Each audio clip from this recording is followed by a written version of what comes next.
when she kicked that curator and put her in uni, the nurse actually thought his secretary had kicked him. This is one cool and majestic-looking bird. I mean, come on, look at those eyelashes. So fancy. But don't judge a book by its cover. Secretary birds are skilled and ruthless killing machines. And just like their looks, the way they hunt is unique. By stomping and kicking their prey to death. He's already dead. Why do secretary birds use their legs as weapons against snakes? What other hunting tactics do they use? Why are they called secretary birds?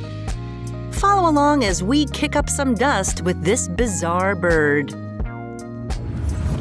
Secretary birds are native to Africa and live in open areas like savannas and grasslands.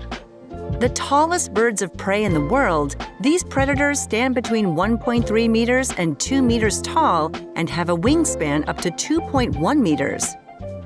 Despite their massive wings, secretary birds are only one of 2 birds of prey species that spend the majority of their time hunting on the ground. They only take to the air when it's absolutely necessary, like to reach their nest or to escape danger. And they never miss a workout, walking an estimated 20 to 30 kilometers daily. #goals. #rise and grind. Their favorite meal is venomous snakes, like adders and cobras. Yummy. Odd choices, considering the risks. To locate their next meal, they will stamp their feet on the ground to flush out hiding prey.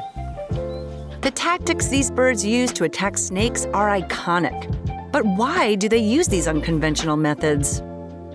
Since they often hunt deadly predators, they need to act swiftly to avoid being bitten. It only takes a fraction of a second for a snake to turn and bite, so secretary birds must strike hard and fast. The kicks can deliver the power of 5 to 6 times their body weight in a tenth of the time it takes a person to blink. Blink.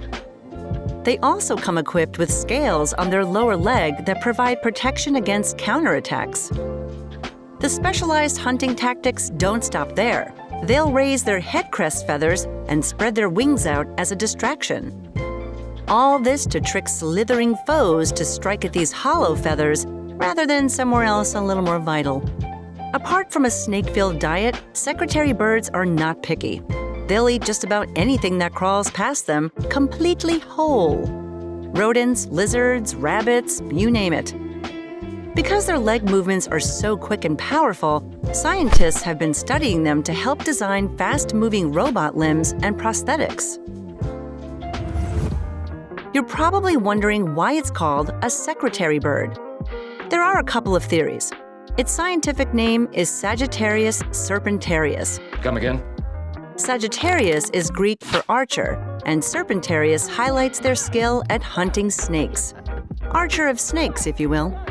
Another is their head crest feathers, resembling how a 19th century lawyer's clerk would place a feather quill in their hair in the midst of writing.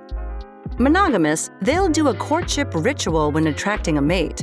The 2 lovebirds will take flight for a unique mid-air display or a dance-like routine on the ground. Who said romance is dead? They'll make a nest at the top of isolated thorny trees like the acacia. They'll reuse the nest, making it larger every year. It's here both parents will be part of the incubation period for their 2 to 3 eggs before taking on feeding duties once they're hatched. If this hasn't kicked your fix for bizarre birds, you have to check out our episode on the shoebill's equally strange traits. Kicking snakes and stomping prey is what secretary birds do, and that's what makes them crazy creatures.